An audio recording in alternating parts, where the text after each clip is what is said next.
Welcome to the explainer that's going to serve as your absolute ultimate cheat sheet for dominating Epstein-Barr virus and infectious mononucleosis questions on your medical board exams.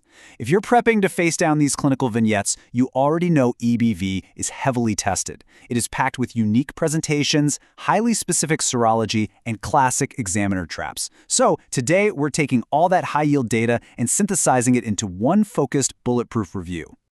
All right, here's our game plan. We'll hit EBV basics and the clinical triad, crack the serology code, cover high-yield EBV malignancies, and finish up with exam traps and management.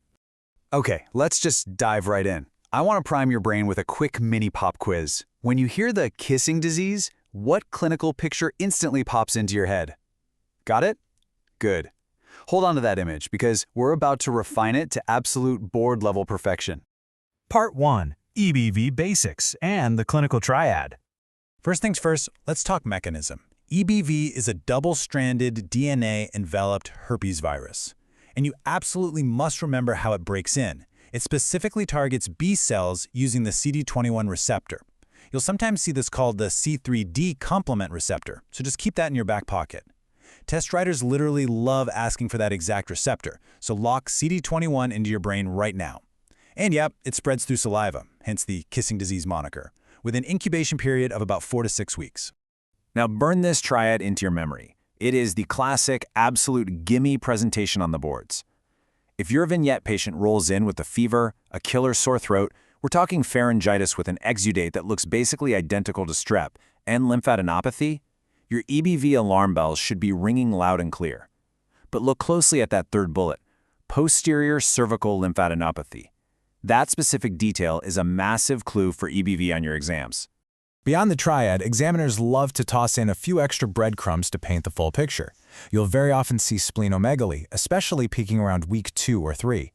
Then, you've got those famous atypical lymphocytes, making up over 10% of the white blood cell count. And here's a massive high-yield fact. Those atypical lymphocytes, they're actually reactive CD8-positive T cells with abundant cytoplasm.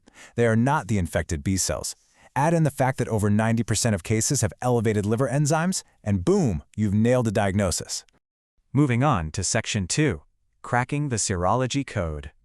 Okay, this is where so many students lose points, so let's dial in. First up is your initial screen, the monospot test. This looks for heterophile antibodies, the ones that agglutinate sheep or horse red blood cells. If you get a heterophile positive result with mono symptoms, think EBV. That's about 90% of cases. But if it's heterophile negative and the patient has those exact same symptoms, you need to immediately pivot your differential over to cytomegalovirus or CMV.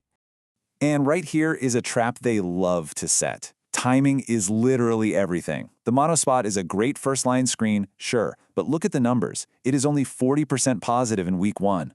By week 3, it jumps up to 80 or 90%. So what does this mean for you? A negative early test does not rule out EBV. It honestly just might be too early for those heterophile antibodies to even show up. So, what happens when the monospot fails you or comes back negative, but your gut still says EBV?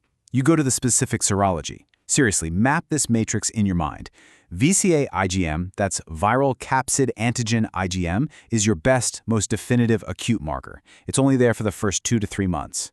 On the flip side, VCA IgG and anti-EBNA, those tell you about past exposure, and they stick around for the patient's entire life. Let's put these two head-to-head, because this is exactly where the tricky exam questions live. VCA IgM means the fire is burning right now. It's the diagnostic gold standard for an active, acute infection. But if you see anti-EBNA, that completely excludes an acute monodiagnosis. Why? Because anti-EBNA takes a solid 3 to 6 weeks to even show up. If it's already there, the infection is old news. Now for the really brutal top percentile questions, you gotta know these niche markers. Early antigen D, or EAD, shows active viral replication. You'll see it in about 70% of acute cases and in nasopharyngeal carcinoma. Then there's early antigen R, which shoots up in African Burkitt's lymphoma. And don't forget, IgA screening to EBV antigens is specifically used for nasopharyngeal carcinoma, while EBV DNA PCR in the cerebral spinal fluid is an absolute must-know for diagnosing CNS lymphoma in AIDS patients. Let's transition into Section 3, high-yield EBV malignancies. What's genuinely wild about Burkitt's lymphoma is the sheer geographic difference. Check this out. EBV is associated with a staggering 90% of African Burkitt's lymphoma cases, where malaria actually acts as a cofactor by causing B-cell polyclonal activation. But in the US, that drops down to just 15% of cases. All right, here is a surprising, super high-yield fact that trips up so many people. Gastric carcinoma is actually the most common EBV-associated malignancy worldwide. It makes up about 9% of all gastric cancers globally. Definitely do not sleep on that association. You also need to keep an eagle eye out for these classic exam buzzwords tying EBV to other diseases. If a vignette mentions an endemic patient from South China, boom, nasopharyngeal carcinoma.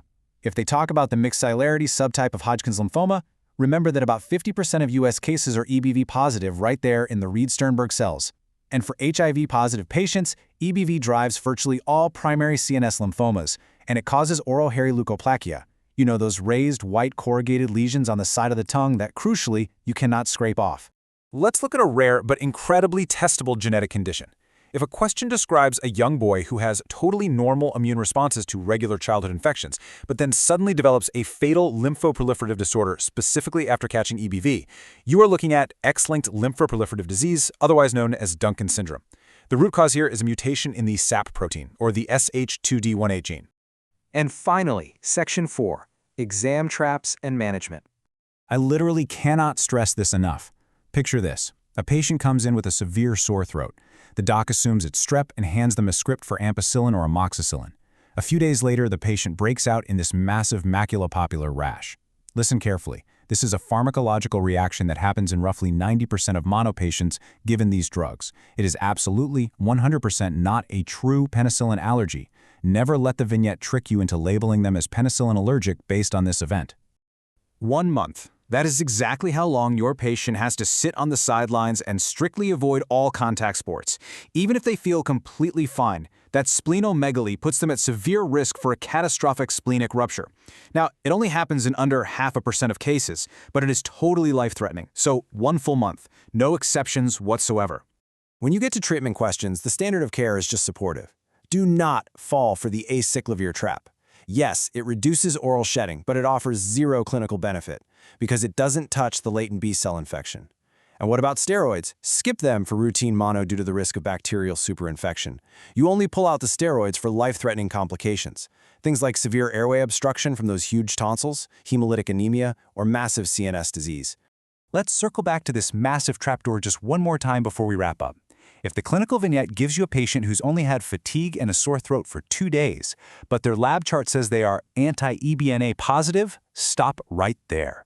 Do not diagnose them with acute EBV. Like we established, EBNA takes weeks to show up. So it's a past infection and their current symptoms have to be caused by something else entirely. Maybe strep, maybe CMV, but definitely not acute EBV. All right, I'm going to leave you with a quick synthesis question to test your new mastery of this stuff. Think about the timeline, that pharmacological rash trap, and the acute serology markers we just hammered home. Our patient clearly has symptoms, they fell right into the amoxicillin trap, but day 4 is just way too early for a reliable monospot. Based on the serology rules we uncover today, what is your next best test to confirm acute EBV? Think about it, trust your serology timeline, and go absolutely dominate those boards.